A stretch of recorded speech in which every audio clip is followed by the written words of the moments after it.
मोमिनो, तुमको जायज नहीं कि जबरदस्ती औरतों के वारिस बन जाओ, और देखना इस नीयत से कि जो कुछ तुमने उनको दिया है उसमें से कुछ ले लो, उन्हें घरों में मत रोक रखना।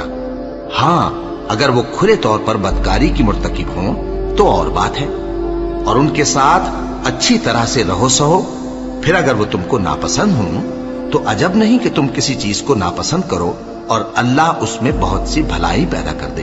और अगर तुम एक औरत को छोड़कर दूसरी औरत करनी चाहो और पहली औरत को ढेर सा माल दे चुके हो तो उसमें से कुछ मत लेना। भला तुम बुहतान लगाकर और खुला गुनाह करके अपना माल उससे वापस लोगे?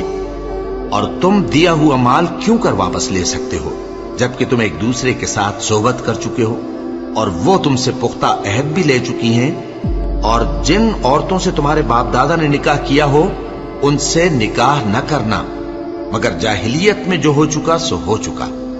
ये निहायत बेहयाई और अल्लाह की नाखुशी की बात थी और बहुत बुरा दस्तूर था।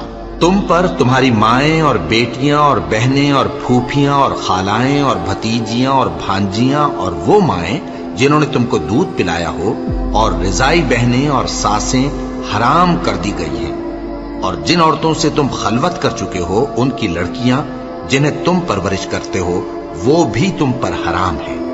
हाँ, अगर उनके साथ तुमने खलवत न की हो तो उनकी लड़कियों के साथ निकाह कर लेने में तुम पर कुछ गुनाह नहीं। और तुम्हारे सुलभी बेटों की औरतें भी और दो बहनों का इकट्ठा करना भी हराम है, मगर जो हो चुका सो हो चुका। बेशक अल्लाह बख्शने वाला है, बड़ा मेहरबान है। और शौहर वाली औरतें भी तुम पर हराम हैं, मगर वो जो कैद होकर बांदियों के तौर पर तुम्हारे कब्जे में आ जाएं। ये हुक्म अल्लाह ने तुमको लिख दिया है और इन मुहर्रमात के सिवा दूसरी औरतें तुमको हलाल हैं, इस तरह से कि माल खर्च करके उनसे निकाह कर लो, बशर्ते के निकाह से मकसूद इफ्फत कायम रखना हो, न कि शहवत परस्ती। तो जिन औरतों से तुम लुत्फ अंदोज हुए उनका मेहर जो मुकर्रर किया हो अदा कर दो। और अगर मुकर्रर करने के बाद आपस की रजामंदी से मेहर में कमी बेशी कर लो तो तुम पर कुछ गुनाह नहीं। बेशक अल्लाह सब कुछ जानने वाला है, हिकमत वाला है। और जो शख्स तुम में से मोमिन आजाद औरतों से निकाह करने का मकदूर न रखे तो मोमिन बांदियों ही से जो तुम्हारे कब्जे में आ गई हो निकाह कर ले। और अल्लाह तुम्हारे ईमान को अच्छी तरह जानता है।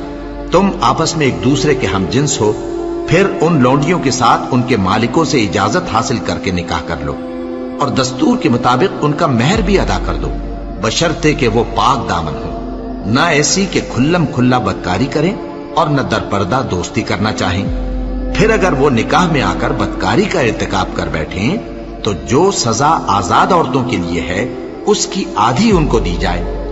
ये बांधी के साथ निकाह करने की इजाजत उस शख्स को है जिसे गुनाह कर बैठने का अंदेशा हो, और ये बात कि सब्र करो तुम्हारे लिए बेहतर है, और अल्लाह बख्शने वाला है,